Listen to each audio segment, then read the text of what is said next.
जय श्री कृष्णा। आप पर और आपके परिवार पर राधा रानी और श्री कृष्ण भगवान का आशीर्वाद हमेशा हमेशा बना रहे। आज हम वैशाख मास कथा का 7वां अध्याय सुनेंगे। शंख मुनि की कही हुई यह बात सुनकर व्याध ने पुनः पूछा, हे ब्राह्मण, यह प्राण जब इतना महान, प्रभावशाली और इस संपूर्ण जगत का गुरु एवं ईश्वर है, तब लोक में इसकी महिमा क्यों नहीं प्रसिद्ध हुई? शंख ने कहा, पहले की बात है, प्राण अश्वमेघ यज्ञ द्वारा अनामय भगवान नारायण का यजन करने के लिए गंगा के तट पर प्रसन्नता पूर्वक गया। अनेक मुनिगणों के साथ उसने फलों के द्वारा पृथ्वी का शोधन किया। उस समय वहां समाधि में स्थित हुए महात्मा कण्व बॉम्बी की मिट्टी में छिपे हुए बैठे थे। हल जोतने पर बॉम्बी गिर जाने से वे बाहर निकल आए और क्रोध पूर्वक देखकर सामने खड़े हुए महाप्रभु प्राण को श्राप देते हुए बोले, देवेश्वर, आज से लेकर आपकी महिमा तीनों लोकों में, विशेषतः भूलोक में प्रसिद्ध ना होगी। हाँ, आपके अवतार तीनों लोकों में विख्यात होंगे।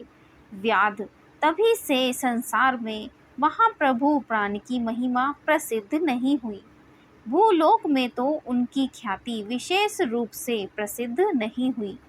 व्याध ने पूछा, महामते, भगवान विष्णु के रचे हुए करोड़ों एवं सहस्त्रों सनातन जीव नाना मार्ग पर चलने और भिन्न भिन्न कर्म करने वाले क्यों दिखाई देते हैं?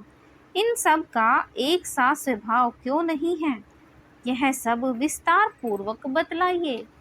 शंख ने कहा, रजोगुण, तमोगुण और सत्व गुण के भेद से 3 प्रकार के जीव समुदाय होते हैं, जिनमें रजोगुण, तमोगुण और सत्व गुण होते हैं। उनमें राजस स्वभाव वाले जीव राजस कर्म, तमोगुणी जीव तामस कर्म तथा सात्विक स्वभाव वाले जीव सात्विक कर्म करते हैं। कभी कभी संसार में इनके गुणों में विषमता भी होती है। उसी से वे उच्च और नीच कर्म करते हुए तदनुसार फल के भागी होते हैं। कभी सुख, कभी दुख और कभी दोनों को ही ये मनुष्य गुणों की विषमता से प्राप्त करते हैं। प्रकृति में स्थित होने पर जीव इन तीनों गुणों से बंधते हैं। गुण और कर्मों के अनुसार उनके कर्मों का भिन्न भिन्न फल होता है। ये जीव फिर गुणों के अनुसार ही प्रकृति को प्राप्त होते हैं। प्रकृति में स्थित हुए प्राकृतिक प्राणी गुण और कर्म से व्याप्त होकर प्राकृतिक गति को प्राप्त होते हैं। तमोगुणी जीव तामसी वृत्ति से ही जीवन निर्वाह करते हैं और सदा महान दुखों में डूबे रहते हैं। उनमें दया नहीं होती, वे बड़े क्रूर होते हैं और लोक में सदा द्वेष से ही उनका जीवन चलता है। राक्षस और पिशाच आदि तमोगुणी जीव हैं, जो तामसी गति को प्राप्त होते हैं। राजसी लोगों की बुद्धि मिश्रित होती है, वे पुण्य तथा पाप दोनों ही करते हैं। पुण्य से स्वर्ग जाते हैं और पाप से यातना भोगते हैं। इसी कारण ये मंदभाग्य पुरुष बार बार इस संसार में आते जाते रहते हैं। जो सात्विक स्वभाव के मनुष्य हैं, वे धर्मशील, दयालु, श्रद्धालु, दूसरों के दोष न देखने वाले तथा सात्विक वृत्ति से जीवन निर्वाह करने वाले होते हैं। इसलिए भिन्न भिन्न कर्म करने वाले जीवों के एक दूसरे से पृथक अनेक प्रकार के भाव हैं। उनके गुण और कर्म के अनुसार महाप्रभु विष्णु अपने स्वरूप की प्राप्ति कराने के लिए उनके कर्मों का अनुष्ठान करवाते हैं। भगवान विष्णु पूर्ण काम हैं। उनमें विषमता और निर्दयता आदि दोष नहीं है। वे समभाव से ही सृष्टि का पालन और संहार करते हैं। सब जीव अपने गुण से ही फल कर्म भागी होते हैं।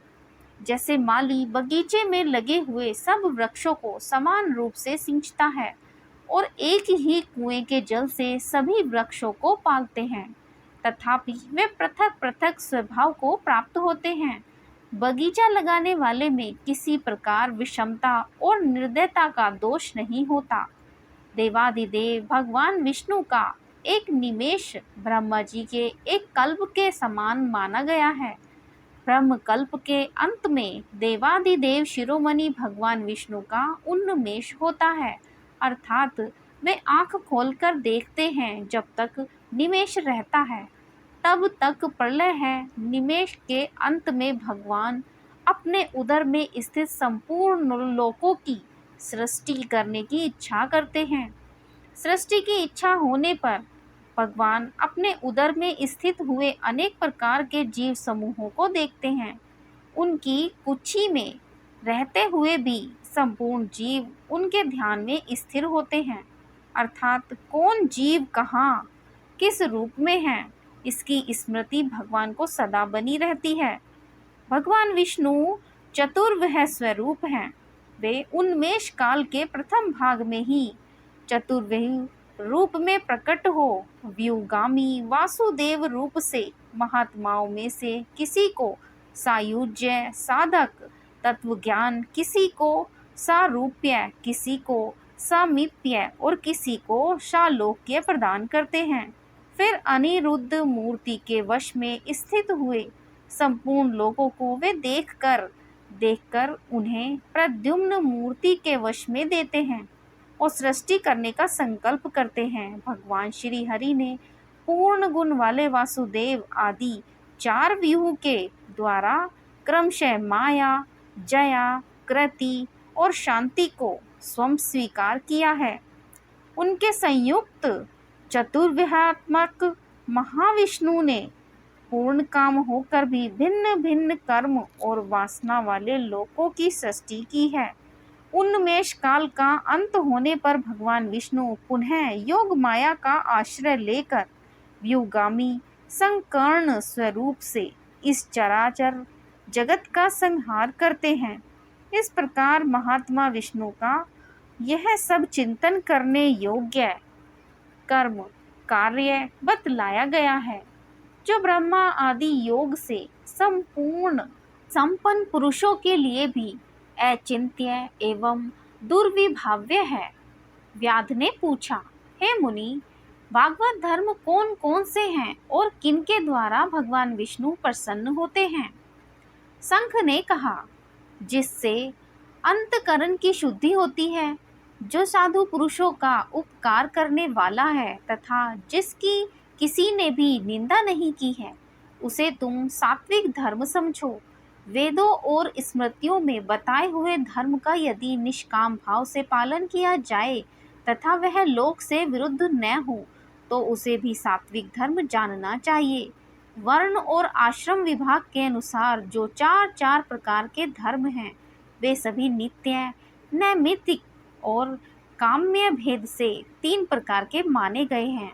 वे सभी अपने अपने वर्ण और आश्रम के धर्म जब भगवान विष्णु को समर्पित कर दिए जाते हैं तब उन्हें सात्विक धर्म जानना चाहिए। वे सात्विक धर्म ही मंगलमय भागवत धर्म है। अन्यान्य देवताओं की प्रीति के लिए सकाम भाव से किए जाने वाले धर्म राजस माने गए हैं। यक्ष, राक्षस, पिशाच आदि के उद्देश्य से किए जाने वाले लोक निष्ठुर हिंसात्मक निंदित कर्मों को तामस धर्म कहा गया है।